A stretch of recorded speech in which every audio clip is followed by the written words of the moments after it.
So today we'll start with the 5th unit.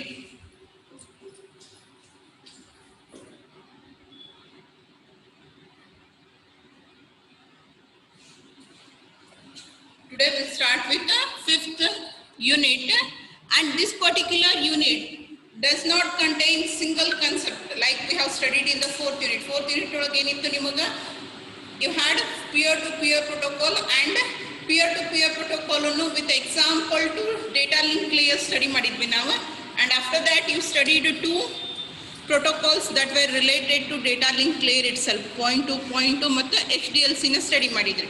But ಈ particular chapter naga they have given three concept for your study. They have given three concept for your study. Actually data link layer has been divided into two parts.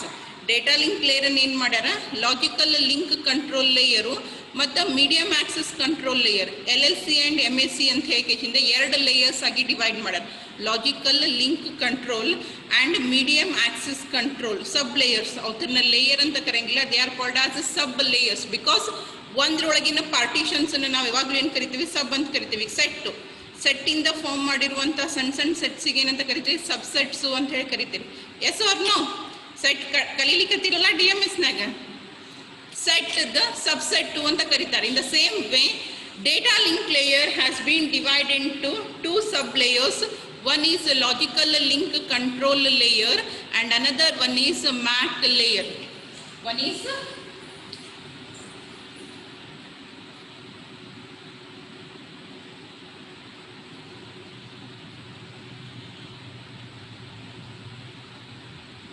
and another one is medium access control sublayer, and these two are the parts of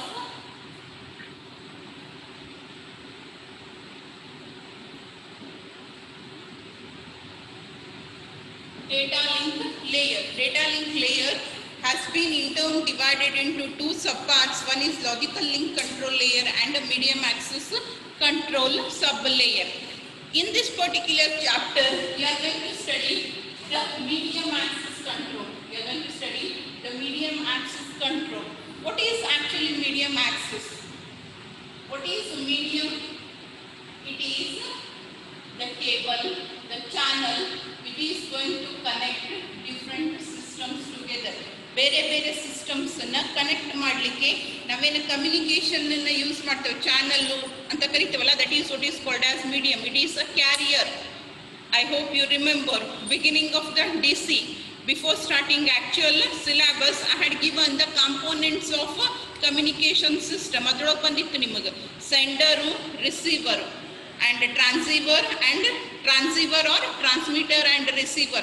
The system which is going to send the data, the system which is going to accept that one, ಎಲ್ಲಿ originate ಆಗ್ತೈತಿ, ಎಲ್ಲಿ ಹೋಗಿ ಮುಟ್ತೈತಿ, source and destination, and along with that transmitter and receiver. Transmitter at the sending side, receiver at the destination side, which is going to convert the data into suitable formats. ಕೇಬಲಿಗೆ suitable ಆಗುವಂಥ ಫಾರ್ಮಿಗೆ, ಸಿಸ್ಟಮಿಗೆ suit ಆಗುವಂಥ ಫಾರ್ಮಿಗೆ ಕನ್ವರ್ಷನ್ಸನ್ನು ಮಾಡಲಿಕ್ಕೆ ನಾವೇನು ಮಾಡಿದ್ವಿ, ಟ್ರಾನ್ಸಿವರ್ಸನ್ನು use ಮಾಡಿದ್ವಿ. That is transmitter and receiver. And along with that you had one more component of communication system which is the medium. Physical communication channel ಅಥವಾ ಟ್ರಾನ್ಸ್ಮಿಷನ್ ಮೀಡಿಯಮ್ಮು ಅಂತ ಹೇಳಿ ಕರಿತೀವಿ.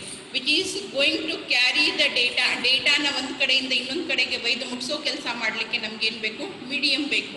Something has to care. It might be the cables.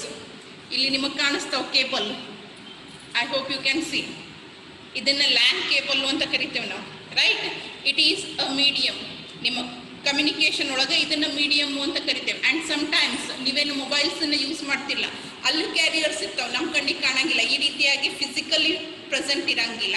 But there are also carriers. Those carriers are nothing but frequency ranges. Frequency range ಗಾಳಿ ಒಳಗೆ ಹೋಗ್ತೈತಿ ಅಂತ ಹೇಳ್ತೇವಲ್ಲ, ಅಲ್ಲೂ ಬೇರೆ ಬೇರೆ ರೇಂಜ್ ಒಳಗೆ ಏನಾಗ್ತೈತಿ, ಟ್ರಾವೆಲ್ ಆಗ್ತೈತಿ, ರೈಟ್? ಸೊ ಆ ಕಮ್ಯುನಿಕೇಷನ್ ಮೀಡಿಯಮ್ಮನ್ನು ನಾವೇನು ಮಾಡ್ಲಿಕ್ಕತ್ತೀವಿ, ಶೇರ್ ಮಾಡ್ಕೊಳಿಕತ್ತೀವಿ. ಬಿಕಾಸ್ ಎಷ್ಟು ಮಂದಿ ಯೂಸರ್ಸ್ ಇದ್ದಾರೆ, ಅಷ್ಟು ಕೇಬಲ್ಸನ್ನು ಡ್ರಾ ಮಾಡಲಿಕ್ಕೆ ಆಗಂಗಿಲ್ಲ, ರೈಟ್? ಒಂದು ನೆಟ್ವರ್ಕು ಅಂತಂದಾಗ ದೇರ್ ಮೇ ಬಿ ಥೌಸಂಡ್ಸ್, 10,000. ನಾವು if you consider wide area network, network, wide area network ಅನ್ನ ಕನ್ಸಿಡರ್ ಮಾಡಿದ್ರಿ ಅಂತಂದ್ರೆ, yes just a minute, right. So for example, if you are using internet, wide area network, where many small networks are connected together, there will be lakhs of users. ಪ್ರತಿಯೊಂದು ಸಿಸ್ಟಮಿಗೂ ಅಥವಾ 2-3 networks connect ಇಟ್ಟಂದ್ರೆ ಎಲ್ಲ ನೆಟ್ವರ್ಕಿಗೂ ಅದರೊಳಗಿನ ಯೂಸರ್ಸಿಗೂ ನೀವು ಬೇರೆ ಬೇರೆ ಕೇಬಲ್ಸನ್ನು draw ಮಾಡ್ಕೊಂಡು ಹೋದ್ರಿ ಅಂತಂದ್ರೆ cost of maintenance, initial setup cost, ಆಮೇಲೆ ಮೇಂಟೆನೆನ್ಸ್ ಕಾಸ್ಟ್ ಏನಾಗ್ತೈತಿ ಭಾಳ ಜಾಸ್ತಿ ಆಗ್ತೈತಿ. And it will not be ಬೇರೇಬಲ್. For that reason, what they are going to do is a single cable is provided. ಒಂದು ನೆಟ್ವರ್ಕ್ ಒಳಗೆ ಒಂದು ಅಥವಾ ಯೂಸರ್ಸ್ ಜಾಸ್ತಿ ಆದ್ರೆ ಅದಕ್ಕೆ ಒಂದು ಟ್ಯಾಪ್ ಅನ್ನು ಹಾಕಿ ಎಕ್ಸ್ಟೆನ್ಷನ್ಸ್ ಅನ್ನು ತಗೊಂತಾರೆ.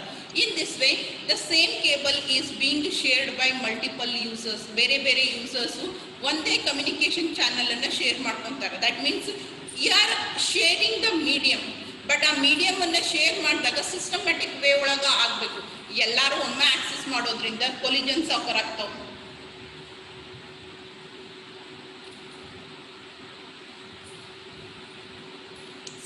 Because of that, you'll be having a problem. ಇವಾಗ ನೋಡ್ರಿ, ಒಂದು ಹಾಗೆ ಅಲ್ಲ, ಇದ್ರೊಳಗೇನೆ 100 ಮಂದಿ ಅಡ್ಡಾಡ್ತಾರ ಅಂತಂದಾಗ ಒಬ್ಬ ಮುಂದೆ ಹೋದ್ನಂದ್ರೆ ಇನ್ನೊಬ್ಬ ಸ್ವಲ್ಪ ಹೊರಟು ಬಿಟ್ಟು ಬರ್ಬೇಕು. ಅಥವಾ ಈ ಕಡೆ ಒಬ್ಬ ಹೊಂಟಾನ ಅಂದಾಗ ಈ ಕಡೆಯಿಂದ ಇನ್ನೊಬ್ಬ ಬರುವಂಗಿಲ್ಲ. ಏನಾಗ್ತೈತಿ, ಈ ಎಲ್ಲೋ ಒಂದು ಕಡೆ ಬಂದಿದ್ರು ಕೊಲೈಡ್ ಆಗ್ತಾರೆ. There will be a chances of clashes, right? So ಈ ರೀತಿಯಾಗಿ ನಾವು ಶೇರ್ ಮಾಡ್ಲಿಕ್ಕತ್ತಿದ್ದ ಮೀಡಿಯಮನ್ನು ಕಂಟ್ರೋಲ್ಡ್ ವೇ ಒಳಗೆ ಎಲ್ಲರೂ ಆಕ್ಸೆಸ್ ಮಾಡ್ಬೋದು, ಅಂದರೆ ಎಲ್ಲರೂ ಯುಟಿಲೈಸ್ ಮಾಡ್ಬೋದು. Accessing in the sense making use of this shared communication. ಆ ಶೇರ್ಡ್ ಕಮ್ಯುನಿಕೇಷನನ್ನು ಸಿಸ್ಟಮ್ಯಾಟಿಕ್ ವೇ ಒಳಗೆ ಆದಷ್ಟು ಕೊಲಿಜನ್ಸ್ ಆಗ್ಲಾರ್ದಂಗೆ ನೋಡ್ಕೊಳ್ಳೋ ಸಲುವಾಗಿ ಅಂತ ಹೇಳಿ ಏನು ಮಾಡ್ತೀವಿ, we are going to implement some techniques. ಇದು ಮೀಡಿಯಂ ಆಕ್ಸೆಸ್ ಕಂಟ್ರೋಲು ಅಂತ ನಾವೇನು ಕರಿತೀವಲ್ಲ, this particular method, that is controlling the medium which is being shared by all. ಎಲ್ಲರೂ ಶೇರ್ ಮಾಡ್ಕೊಳ್ತಾರೆ. ಒಬ್ಬೊಬ್ರಿಗೆ ಇದ್ದಾಗ ಏನು ಪ್ರಾಬ್ಲಮ್ ಇರಂಗಿಲ್ಲ. ಈಗ ಮನೆಯೊಳಗೆ ನೋಡ್ರಿ, ಒಂದೊಂದು ರೂಮಿಗೆ ಒಂದೊಂದು ಟಿ ವಿ ಇತ್ತು ಅಂತಂದ್ರೆ there will not be any issue. But hall ಒಳಗೆ ಒಂದೇ ಟಿ ವಿ ಇತ್ತು ಅಂತಂದ್ರೆ ಭಾಳಷ್ಟು ಮಂದಿಗೆ ನೋಡೋದಿರ್ತೈತಿ. ಒಂದ್ಸರಿಗೆ ಅಂದ್ರೂ 2-3 ಚಾನಲ್ಸ್ ನೋಡ್ಲಿಕ್ಕೆ ಆಗಂಗಿಲ್ಲ. ಸೊ ಅದ್ರ ಸಲುವಾಗಿ ಮನೆಯೊಳಗೆ ಯೂಶ್ವಲಿ ಸಣ್ಣ ಹುಡುಗರಿದ್ದು ಮನೆಯೊಳಗೆ ದೇರ್ ಪುಟ್ ಅ ಟೇಬಲಿಂಗ್. ಮುಂಜಾನೆ 10 ಗಂಟೆಯಿಂದ 12 ಗಂಟೆಗೆ ನನಗೆ, 12ರಿಂದ 1 ನಂದು ಲಂಚ್ ಟೈಮಿಗೆ ನಾನು, ಅಥವಾ ಪೇರೆಂಟ್ಸ್ ವರ್ಕಿಂಗ್ ಇದ್ದವರು ಮನೆಗೆ ಬಂದಾಗ ಈವ್ನಿಂಗ್ ಅವ್ರು ಬರ್ತಾರೆ ಅಂತ ಹೇಳಿ ಅವರಿಗೆ ಚಾನಲನ್ನು ಹ್ಯಾಂಡ್ ಓವರ್ ಮಾಡ್ತೀವಿ. That is remote will be given to that particular person. That is the systematic way of accessing which is common ಆಗಿರುವಂಥ ಒಂದು ಇದನ್ನು ಯೂಸ್ ಮಾಡ್ಕೊಳ್ಳಿಕ್ಕೆ ನಾವೇನು ಮಾಡಬೇಕಾಗುತ್ತೆ, ಸಿಸ್ಟಮ್ಯಾಟಿಕ್ ವೇ ಒಳಗೆ ಮಾಡ್ಕೋಬೇಕು. ಇಲ್ಲ ಅಂತಂದರೆ ಜಗಳ ಆಗ್ತಾವೆ. ಇಲ್ಲ ಅಂತಂದ್ರೆ ಯಾರು ಟಿ ವಿ ನೋಡೋದೇ ಆಗಂಗಿಲ್ಲ. ಅದ್ರ ಬದಲಿಗೆ ಏನು ಮಾಡೋದು, ಬೆಟರ್ ಸ್ವಲ್ಪ ಹೊತ್ತು ನೀನು ಸ್ವಲ್ಪ ಹೊತ್ತು ನಾನು ಅಂಥೇಳಿ ನಾವೇ ಡಿವೈಡ್ ಮಾಡ್ಕೊಂಡು ಟೈಮನ್ನು ಅಂತಂದರೆ it will be utilised in a better way without any clashes. So same here also communication channel single ಇರೋದ್ರಿಂದ ಅದನ್ನ ಎಲ್ಲರೂ ಶೇರ್ ಮಾಡ್ಕೋಬೇಕು. ಅದನ್ನು ಶೇರ್ ಮಾಡ್ಕೊಳ್ಳಿಕ್ಕೆ you have to have certain techniques. And in this particular unit, you are going to study that particular technique only. Medium access control, right? How to perform this control. What are the different techniques or protocols that are being used for medium access control? First part, you are going to study all these texts. Static. One fixed bರ್ತೈತಿ, ಒಂದು dynamic ಬರ್ತೈತಿ. One is channelized and another one is dynamic. As and when required, ಆ basis ಮೇಲೆ decisions ಅನ್ನ ಮಾಡ್ಕೊಂಡು ಹೋಗ್ತೀವಿ. ನಾನು use ಮಾಡಬೇಕು, ಮತ್ತೊಬ್ಬ ಯೂಸ್ ಮಾಡಬೇಕು ಅನ್ನೋದು. ಇನ್ನು ಕೆಲವೊಂದಿಷ್ಟು ಕಡೆ ಫ್ರೀ ಡಿಫೈನ್ಡ್ ಇರ್ತೈತಿ, ಮೊದಲಿಗೆನೇ ಎಲ್ಲ ಹೇಳ್ಬಿಟ್ಟಿರ್ತಾರೆ. ಅದ್ರ ಅಕಾರ್ಡಿಂಗ್ಲಿ ನಿನಗೆ ಬೇಕಂದ್ರೆ ಯೂಸ್ ಮಾಡ್ಕೊಂಡು, ಯೂಸ್ ಮಾಡಲಿಲ್ಲ ಅಂದ್ರೆ ಅದು ಖಾಲಿನಾದ್ರೂ ಬಿದ್ದಿರ್ತೈತಿ, ಬಟ್ ಬೇರೆದವ್ರು ಯೂಸ್ ಮಾಡಲಿಕ್ಕೆ ಬರಂಗಿಲ್ಲ. So you are going to study both the techniques. There are different techniques of controlling this medium access and how it is being controlled. In the first part of 5th unit, you are going to study these techniques. And in the second part, you are going to study LAN, Local Area Network. LAN structure, adrolage baruvanta frame format, that is wired LAN. You are going to study about wired LAN, Local Area Network, which is called as Ethernet. The standard given for this one is 802.3. Its name is Ethernet. Its name is Ethernet and IEEE standard ದವರು ಅದಕ್ಕೆ ಕೊಟ್ಟಿರುವಂಥ convention ಏನು, 802.3. 802.3. There is a series of 802 ಒಂದು ಸೀರೀಸೇ ಬರ್ತೈತಿ. ಬೇರೆ ಬೇರೆ ಟೆಕ್ನಿಕ್ಸ್ಗೆ ಬೇರೆ ಬೇರೆ ನಂಬರಿಂಗನ್ನು ಕೊಟ್ಟಾರ. ಅದೇ ರೀತಿಯಾಗಿ wired LAN which is probably used as a Ethernet has been given the number 802.3. And after this, in the third part, we are going to study about wireless LAN. We are going to study about wireless LAN, which you call it as Wi-Fi and Telecom. Commonly known name for this one is Wi-Fi, wireless LAN, WLAN ಅಂತ ಕರೀತಾರೆ, wireless LAN. And the 802 series is referred with the number 802.11. 802.11 is a number or a standard which is given by IEEE for this wireless LAN. So, ಈ ಮೂರು part ಅನ್ನು ನೀವು 5th unit 1 ಒಳಗೆ ಕಲಿತೀರಿ. First you will study about the medium access control protocols, channelization, dynamic. ಎರಡರೊಳಗೂ ಬೇರೆ ಬೇರೆ techniques ನಾವು. Fixed ಇದ್ರೆ ಹೆಂಗೆ ವರ್ಕ್ ಆಗ್ತೈತಿ, ಏನೇನು ಯೂಸ್ ಮಾಡ್ಕೊತೀವಿ, ಇಲ್ಲ ಡೈನಮಿಕ್ ಯೂಸರಿಗೆ ಹೆಂಗೆ ರಿಕ್ವೈರ್ಮೆಂಟ್ ಅದ ಆ ಬೇಸಿಸ್ ಮೇಲೆ ಏನು ಯೂಸ್ ಮಾಡ್ತೀವಿ ಅನ್ನೋದು. You are going to study those all protocols. ALOHA, ಆಮೇಲೆ persistent, non persistent, and then you are going to study about token passing, and then you are going to study about FDMA, TDMA, CDMA. Channelization ಅದು ಒಂದಿಷ್ಟು ಅದಾವು, ಒಂದಿಷ್ಟು dynamic ಅದಾವು. You are going to study those techniques. And after that you are going to study LAN, local area network, ಅದರ structure, ಅದರ frame format, ಅದರ standard, ethernet ಹೆಂಗೆ evolve ಆಯಿತು, ಸ್ಟಾರ್ಟಿಂಗ್ ಹೆಂಗಿತ್ತು, ಅದ್ರೊಳಗೆ ಮತ್ತೆ ಮಾಡಿಫಿಕೇಶನ್ಸ್ ಆಗುತ್ತೆ. ಪ್ರೆಸೆಂಟ್ಲಿ ಏನು ಯಾವ form of ethernet is being used ಅಲ್ಲಿವರೆಗೂ, gigabit, megabit, right. You are going to study about all those techniques. ಈಥರ್ನೆಟ್ದ ವೇರಿಯೇಷನ್ಸ್ನ ಸ್ಟಡಿ ಮಾಡ್ತೀವಿ. And then you are going to study about wireless LAN. Wireless ಲ್ಯಾನದ ಸ್ಟ್ರಕ್ಚರು, and then wireless ಲ್ಯಾನದ frame format, and then the services provided by wireless LAN, right? So these are all the concepts that you are going to study in this particular chapter. Ee chapter on ಸ್ವಲ್ಪ lengthy ಐತಿ, and ಈ chapter complete ಆಯಿತು ಅಂದರೆ almost ನಿಮ್ದು 70-75% syllabus complete ಆದಂಗೆ. Because second and third chapter which we have left problems ಅದಾವು ಅಂತ ಹೇಳ್ಬಿಟ್ಟಿನಲ್ಲ, ಅವೆರಡು ಒಂದು ಸ್ವಲ್ಪ ಸಣ್ಣ ಅದಾವೆ. But you need to practice the problems, that's it. But theoretically ಅದರೊಳಗೆ ಥೇರಿ ಭಾಳ ಕಡಿಮೆ ಬರ್ತೈತಿ, ಪ್ರಾಬ್ಲಮ್ಸ್ ಜಾಸ್ತಿ ಬರ್ತಾವೆ. ಈ ಪಾರ್ಟ್ 5th ಯೂನಿಟ್ ಒಂದು ಸ್ವಲ್ಪ ದೊಡ್ಡದೈತಿ. ಇದನ್ನು ಕಂಪ್ಲೀಟ್ ಮಾಡಿದ್ವಿ ಅಂತಂದ್ರೆ we can be relax. At least ನಮ್ಮ ಪೋರ್ಷನ್ ಬಂದೈತಿ ದಂಡಿ ತನಕ ಅನ್ನೋ ಒಂದು ರಿಲ್ಯಾಕ್ಸೇಷನ್ ಇರ್ತೈತಿ. ಬಿಕಾಸ್ ದೋಸ್ 2 ಯೂನಿಟ್ಸ್ ಒಳಗೆ ಥೇರಿಗಿಂತ ಜಾಸ್ತಿ problems we can cover it easily, ಫಾಸ್ಟಾಗಿ ಹೋಗ್ತೀವಿ. ಇದ್ರಂಗೆ ಬ್ಯಾಸ್ಟ್ ಆಗಂಗಿಲ್ಲ ಕೇಳಲಿಕ್ಕೆ.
Okay, is it visible?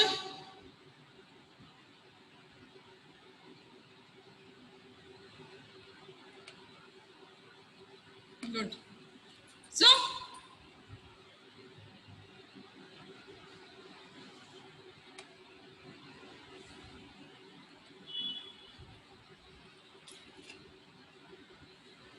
we'll start with the 5th unit actual syllabus. ನಾ ಇಲ್ಲಿವರೆಗೂ ಹೇಳಿದ್ದೇನದಲ್ಲ 5th unit ನಾಗ ಏನು ಬರ್ತೈತಿ ಅನ್ನೋದ್ರ ಬಗ್ಗೆ ಒಂದು ಓವರ್ view ಅನ್ನು ಪ್ರೊವೈಡ್ ಮಾಡಿದೆ. What all you are going to study in this particular chapter. Now we'll start with the actual syllabus of 5th unit. First we'll study the medium access control protocols, and after that we'll start with the LAN and wireless LAN. See, as you can see the figure, what I presented on the board, the same figure is given here. These are the systems 1, 2, 3, 4, 5 and 10. There may be n number of systems which is denoted as M anta tagondara. Andra there may be many systems which are going to share the same communication medium. Illada notri idu communication medium which is going to carry the data from one system to another system. One system ಇಂದ ಇನ್ನೊಂದು ಸಿಸ್ಟಮ್ಗೆ, ಒಂದು network ಇಂದ ಇನ್ನೊಂದು ನೆಟ್ವರ್ಕಿಗೆ carry ಮಾಡಲಿಕ್ಕೆ ನಾವೇನು use ಮಾಡ್ತೇವಲ್ಲ as a carrier which is called as a medium of transmission or communication medium ಅಂತ ನಾವೇನು ಕರಿತೇವಲ್ಲ, it will be shared between m number of systems, right?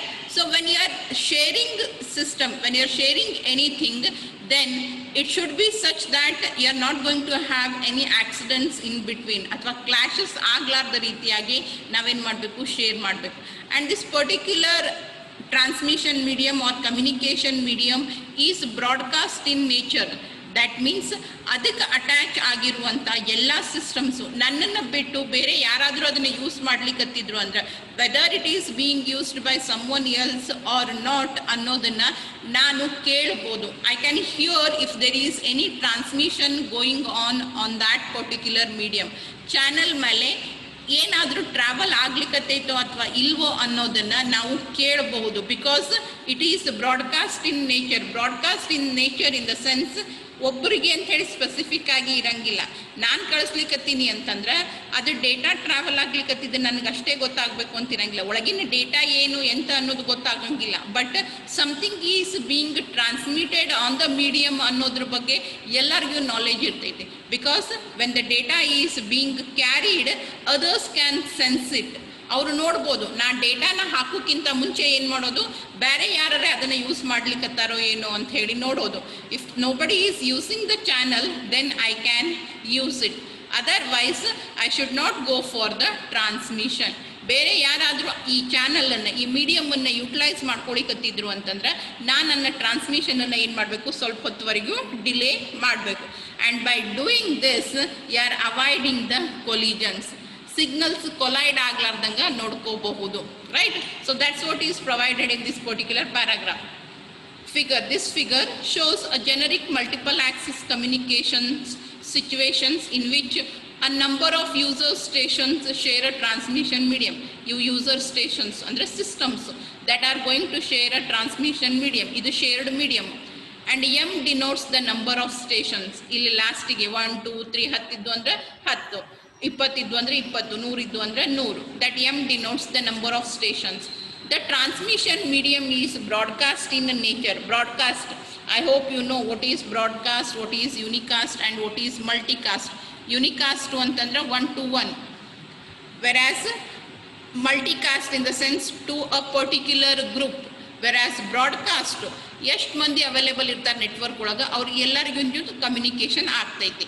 So this medium is broadcast in nature, and so all the stations that are attached to the medium, ಈ ಮೀಡಿಯಮಿಗೆ attach ಆಗಿರುವಂಥ ಎಲ್ಲ stations, ಎಲ್ಲ systems ಏನು ಮಾಡ್ಬೋದು, can hear the transmission from any given station. ಎಲ್ಲಿ ಬೇಕಾದಲ್ಲಿ ಇದ್ದುಕೊಂಡು ನಾವು ಅದಕ್ಕೆ ಕನೆಕ್ಟೆಡ್ ಇದ್ವಿ ಅಂತಂದ್ರೆ ಕಮ್ಯುನಿಕೇಷನ್ ನಡೆದೈತೋ ಅಥವಾ ಇಲ್ವೋ ಅನ್ನೋದನ್ನು ತಿಳ್ಕೋಬಹುದು. When two or more stations transmit simultaneously, their signals will collide and interfere with each other. Collide ಅಂದ್ರೆ ಕ್ಲಾಶ್ ಆಗ್ತಾವ, ಒಂದಕ್ಕೊಂದು ಬಂದು ಡಿಕ್ಕಿ ಆಯ್ತಾವ. ಯಾಕಂದ್ರೆ ಇರೋದೇ ಒಂದೇ ಐತಿ, ನಾನು ಕಳಿಸ್ತೀನಿ ನೀನು ಕಳಿಸ್ತೀನಿ, ಮತ್ತು ಅದು ಇಬ್ರು ಅಪೋಸಿಟ್ ಡೈರೆಕ್ಷನ್ದಾಗ ಕಳಿಸ್ಲಿಕ್ಕೆ ಹತ್ರ ಪ್ರಾಬ್ಲಮ್ ಇಲ್ಲ. ಅದು ಹಿಂಗೆ ಹೊಂಟೈತಿ, ಇದು ಹಿಂಗೆ ಬರ್ಲಿಕ್ಕತ್ತೈತಿ. ಅಂದರೆ ಇಲ್ಲಿ ಏನಾಗ್ತೈತಿ, there will be a collision and interference, ಒಂದ್ರೊಳಗೆ ಒಂದು ಸೇರ್ಕೊಂತಾವೆ and both will become useless. ಇಬ್ಬರದು ಡೇಟಾ ಏನಾಗುತ್ತೆ, ಯೂಸ್ಲೆಸ್ ಆಗ್ತೈತಿ. ಸೊ ಅದನ್ನು ಅವಾಯ್ಡ್ ಮಾಡಲಿಕ್ಕೆ ನಾವೇನು ಮಾಡೀವಿ, there are 2 broad categories of schemes for sharing the transmission medium. ಆ ಶೇರ್ಡ್ ಮೀಡಿಯಮನ್ನು ಸಿಸ್ಟಮ್ಯಾಟಿಕ್ ಆಗಿ ಯೂಸ್ ಮಾಡಲಿಕ್ಕೆ 2 ಬ್ರಾಡ್ ಕ್ಯಾಟಗರೀಸ್ ಅದಾವೆ. What are those categorizations? One is channelization scheme and another one is dynamic medium access schemes.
Okay, so 2 schemes that are used for sharing the communication medium. Communication medium ಅನ್ನು share ಮಾಡಲಿಕ್ಕೆ 2 ರೀತಿಯಾದಂಥ techniques ಅನ್ನು provide ಮಾಡೋದು networking.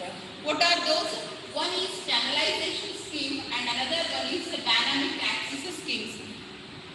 ಇದ್ರೊಳಗೂ ಒಂದಿಷ್ಟು techniques ಇದಾವೆ, ಇದ್ರೊಳಗೂ ಒಂದಿಷ್ಟು techniques ಇದಾವೆ. So first we'll study what actually is channelization scheme. Channelization ಅಂದ್ರೆ ಏನು, ಅದ್ರೊಳಗೆ ಯಾವ ಸ್ಕೀಮ್ಸ್ ಬರ್ತಾವೆ ಅನ್ನೋದನ್ನ ಡಿಟೇಲ್ ಆಗಿ ಆಮೇಲೆ ಸ್ಟಡಿ ಮಾಡೋದು. But what actually is channelization and what is dynamic accessing? Channelization in the sense available communication channel, right? This is communication channel, consider, and it has the capacity of carrying 200 bytes of data. ಇದ್ರೊಳಗೆ 200 bytes ದಷ್ಟು ಡೇಟಾನ carry ಮಾಡೋ capacity ಐತಿ ಅಂತ ವಿಚಾರ ಮಾಡಿ. It can carry 10 KB or it can carry whatever the size may be. ಈ particular ಕೇಬಲನ್ನು, ಈ particular communication ಮೀಡಿಯಮನ್ನು ಒಬ್ಬರಿಗೆ ಅಲಾಟ್ ಮಾಡೋ ಬದಲಿಗೆ it will be divided into what we call as channels. It will be divided into what we call it as channels. ಇದನ್ನು channels ಥರ divide ಮಾಡಿ ಬೇರೆ ಬೇರೆ ಯೂಸರಿಗೆ ಬೇರೆ ಬೇರೆ ಚಾನಲ್ಸನ್ನು ಅಲೋಕೇಟ್ ಮಾಡೋದು.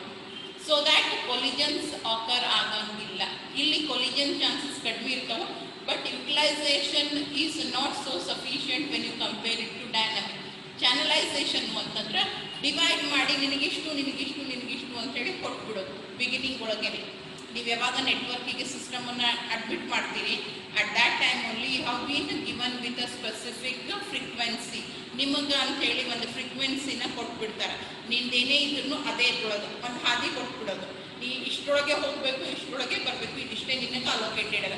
ಅಷ್ಟರೊಳಗೆ ಸಾಲಿಲ್ಲ ಅಂದರೆ ನೆಕ್ಸ್ಟ್ ಟೈಮ್ ಟ್ರಾನ್ಸ್ಫರ್ ಮಾಡೋದು. ಉಳಿತು ಓಕೆ, ಅದು ವೇಸ್ಟ್ ಆಗಲಿ, right? In this way the channelization schemes work. ಇದ್ರೊಳಗೂ ಮತ್ತು ಬೇರೆ ಬೇರೆ ಟೆಕ್ನಿಕ್ಸ್ ಬರ್ತವೆ. Whereas the dynamic accessing in the sense ಈ ರೀತಿ ಚಾನಲ್ಸ್ ಮಾಡಿ ಕೊಟ್ಟಿರಂಗಿಲ್ಲ. ಯೂಸರ್ ಯಾವಾಗ ಡೇಟಾನ ಟ್ರಾನ್ಸ್ಫರ್ ಮಾಡಲಿಕ್ಕೆ ರೆಡಿ ಆಗ್ತಾನ ಆ ಮೂಮೆಂಟ್ ಒಳಗೆ ಯಾವ ರೀತಿ ಅದರ ಕಮ್ಯುನಿಕೇಷನ್ನು, ನೆಟ್ವರ್ಕ್ನೊಳಗೆ ಎಷ್ಟು ಮಂದಿ ಅದಾರ, ಯಾರ್ಯಾರು ರಿಪ್ಲೇಸ್ ಮಾಡ್ಕೊಳಕತ್ತಾರ ಅನ್ನೋ ಬೇಸಿಸ್ ಮೇಲೆ ಅವಾಗಿಂದ ಅವಾಗೇ ಡಿಸಿಷನನ್ನು ತಗೊತಾರೆ. Depending upon that the decision will be taken. That is what is dynamic. ನಿಮ್ಗೆಲ್ಲರಿಗೂ ಗೊತ್ತಿರಬೇಕು ಡೈನಾಮಿಕ್ಕು ಸ್ಟ್ಯಾಟಿಕ್ದು ಮೀನಿಂಗ್. ಸ್ಟ್ಯಾಟಿಕ್ ಅಂದರೆ fixed, versus dynamic which keeps on changing. Here also ಈಗ ಸದ್ಯಕ್ಕೆ 10 ಗಂಟೆಗೆ ನಾ ಡೇಟಾ ಟ್ರಾನ್ಸ್ಫರ್ ಮಾಡ್ಲಿಕ್ಕತ್ತಾಗ ನಾ ಬೇರೆನೇ ರೀತಿಯಾಗಿ ಯೂಸ್ ಮಾಡ್ಕೋಬೋದು ಚಾನಲನ್ನು, ಯಾಕಂದ್ರೆ ಕಡಿಮೆ ಜನ ಇರ್ತಾರೆ. ಈಗ ನೀವು ಗಾಡಿ ತೊಗೊಂಡು ಬರ್ತೀರಿ ನೋಡಿರಿ ರೋಡ್ ಮೇಲೆ, when you are coming in the early morning ಅಥವಾ ರಾತ್ರಿ 10 ಗಂಟೆ 11 ಗಂಟೆ ಮೇಲೆ ಹೋಗ್ತಿದ್ರೆ ಟ್ರಾಫಿಕ್ ಕಡಿಮೆ ಇರ್ತೈತಿ, ಅವಾಗ ಸ್ಪೀಡಾಗಿ ಹೋಗ್ತೀರಿ. ಅದೇ ನೀವು ಮಧ್ಯಾಹ್ನದಾಗ 11, 12 ಇಲ್ಲ ಅಂತಂದ್ರೆ ಈವ್ನಿಂಗ್ ಆಫೀಸು ಸ್ಕೂಲು ಬಿಡೋ ಟೈಮಿಗೆ 5 ಗಂಟೆಗೆ ಅದು ಗಾಡಿ ತೊಗೊಂಡು ಹೋದ್ರಿ, ಬೈಕ್ ತೊಗೊಂಡು ಹೋದ್ರಿ ಅಂತಂದ್ರೆ ಇಲ್ ಟೇಕ್ ಮೋರ್ ಟೈಮ್. ಯಾಕಂದ್ರೆ ಜಾಸ್ತಿ ಬೈಕ್ಸ್ ಇರ್ತಾವೆ, ಸಿಗ್ನಲ್ಸನ್ನ ಕಂಪಲ್ಸರಿ ಫಾಲೋ ಮಾಡಬೇಕು. ರಾತ್ರಿ ಅಂದರೆ ಯಾರು ಟ್ರಾಫಿಕ್ ಇರಲಿಲ್ಲ ಅಂದರೆ ಸಿಗ್ನಲ್ಸನ್ನು ಫಾಲೋ ಮಾಡೋಂಗಿಲ್ಲ. So in that way, depending upon the situation of the network and depending upon the number of users present in the network, the decision will be taken. ಯಾವಾಗ transfer ಮಾಡಬೇಕು, ಎಷ್ಟು ಟ್ರಾನ್ಸ್ಫರ್ ಮಾಡಬೇಕು ಅನ್ನೋದನ್ನು decide ಮಾಡ್ತೀವಿ. ಆ ರೀತಿಯಾದಂಥ ಸ್ಕೀಮಿಗೆ ಏನಂತ ಕರೀತಾರೆ, ಡೈನಮಿಕ್ ಆಕ್ಸೆಸಿಂಗ್ ಸ್ಕೀಮ್ಸು ಅಂತ ಕರೀತಾರೆ. Versus channelization scheme in the sense the channel will be available ಮೀಡಿಯಮನ್ನು ಡಿವೈಡ್ ಮಾಡಿ ಒಬ್ಬೊಬ್ರಿಗೊಂದೊಂದು ಅಂತ ಕೊಟ್ಬಿಟ್ಟಿರ್ತೀವಿ. ಅದು ಫಿಕ್ಸ್, ಏನು ಚೇಂಜಸ್ ಆಗಂಗಿಲ್ಲ.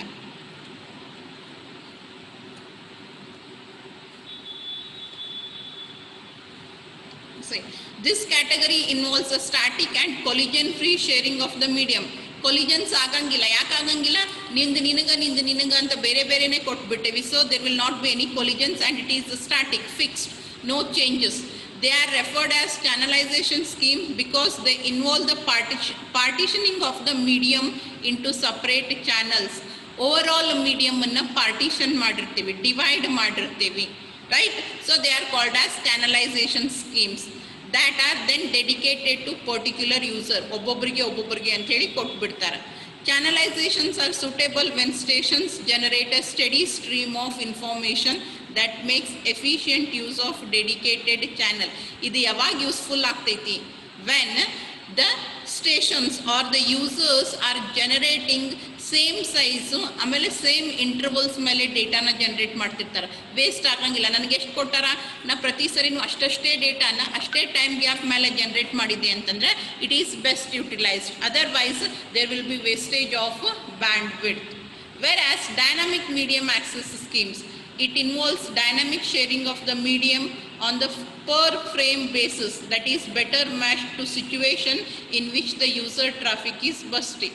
ಇದು ಡಿಸಿಷನ್ಸ್ ನಾವು ಯಾವಾಗ ಯಾವ ಬೇಸಿಸ್ ಮೇಲೆ ತಗೋತೀವಿ, ನಾ ಈ ಸದ್ಯಕ್ಕೆ ಫ್ರೇಮ್ ಕಳ್ಸಾಕತ್ತೀನಿ ಅಂದ್ರೆ ಅವಾಗ ಆ ಡಿಸಿಷನ್, ನೆಕ್ಸ್ಟ್ ಮತ್ತೊಂದು ಸ್ವಲ್ಪ ಹೊತ್ತು ಕಳಿಸ್ಲಿಕ್ಕತ್ತಿದ್ದೆ ಇನ್ನೊಂದು ಫ್ರೇಮನ್ನು ಅಂದರೆ ಅವಾಗ ಮತ್ತೆ ಬೇರೆ ಡಿಸಿಷನನ್ನು ತಗೋತೀನಿ. Per frame the decisions will be based on every frame you are going to transfer, right? These are referred as MAC, medium access control schemes. ಇದನ್ನೇನು ಡೈನಾಮಿಕ್ ಮೀಡಿಯಂ ಆಕ್ಸೆಸ್ ಸ್ಕೀಮ್ಸು ಅಂತ ಕರಿತೇವಲ್ಲ, they are also called as MAC. ನೀವೇನು study ಮಾಡ್ತೀರಿ ಈಗ first part ಒಳಗೆ, they are medium access control protocols, right? And this has again been divided into sub part. Medium sharing techniques ನಾವೀಗೇನು study ಮಾಡಿದ್ವಲ್ಲ, ಚಾನಲೈಸೇಷನ್ನು, dynamic access. Channelization is static, whereas dynamic medium access is dynamic in nature. And this dynamic medium access control itself has been divided into again parts. One is scheduling and another one is random access. Random access in the sense you are going to take the decisions randomly. Reaction time, propagation delay na ಕಡಿಮೆ ಮಾಡೋ ಸಲುವಾಗಿ ಅಂತೇಳಿ random accessing in the sense ಯಾವಾಗ ಯಾರು ಬೇಕಾದವರು ಅವಶ್ಯಕತೆ ಬಿದ್ದಾಗ ಏನು ಮಾಡ್ತಾರೆ, ರ್ಯಾಂಡಮ್ ಆಗಿ ಆಕ್ಸೆಸ್ ಮಾಡ್ಕೊತಾರೆ.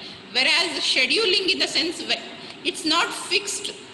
ಈ ಥರ ಸ್ಟ್ಯಾಟಿಕ್ ಥರ ಫಿಕ್ಸ್ ಇಲ್ಲ, ಆದರೂ ಕೂಡ ನಾವು ಶೆಡ್ಯೂಲಿಂಗ್ ಮಾಡ್ತೀವಿ. ಹೆಂಗೆ ಶೆಡ್ಯೂಲಿಂಗ್ ಮಾಡ್ತೀವಿ ಅಂತಂದರೆ, ಈಗ ಸದ್ಯಕ್ಕೆ will schedule some allocation for available users.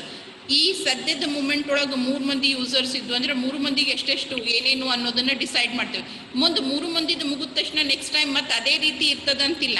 Next time ಒಬ್ಬ ಯೂಸರ್ ಕಡಿಮೆ ಆಗ್ಬೋದು ಅಥವಾ ಒಂದಿಬ್ಬರು ಯೂಸರ್ಸ್ ಜಾಸ್ತಿ ಆಗ್ಬೋದು. ಅದರ ಅಕಾರ್ಡಿಂಗ್ಲಿ ಮತ್ತೆ ರೀಶೆಡ್ಯೂಲಿಂಗ್ ಮಾಡ್ತೇವೆ.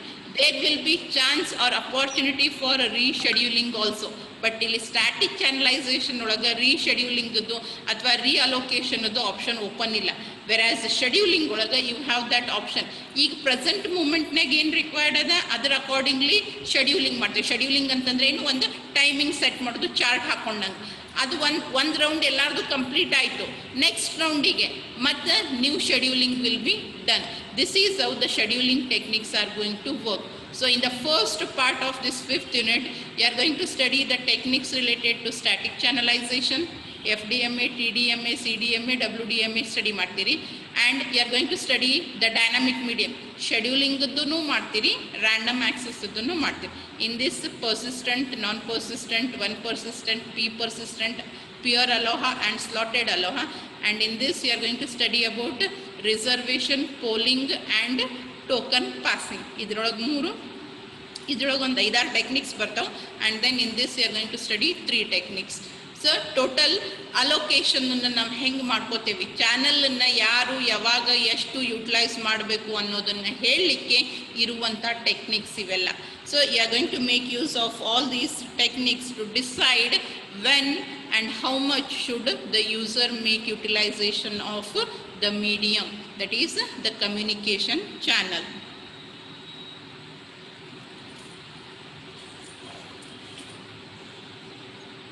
Yes, understood